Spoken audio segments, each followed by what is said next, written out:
All right, guys, May here with another quick video. Today I wanted to show you my Zulay kitchen non-scratch ground beef and potato masher. I'm so excited about this one. For the longest time, whenever I cook ground beef or if I make mashed potatoes, I have been using a fork to smush all the ingredients. Now I have this nifty kitchen gadget to help me get the job done.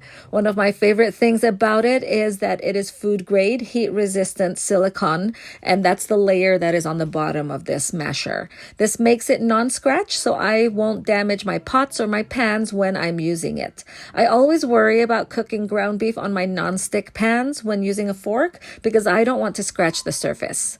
This masher is also BPA-free, dishwasher safe, and non-stick, so cleaning up after using it is quick and easy. Tonight I made some ground beef in the Instant Pot and was able to use my new masher. I've only used it once, but I am excited to try it to make other things. Of course, potatoes, but also things like guacamole, pumpkin puree, tomato sauce, or even butter. If you are in the market for a durable stainless steel potato masher, be sure to look into this one.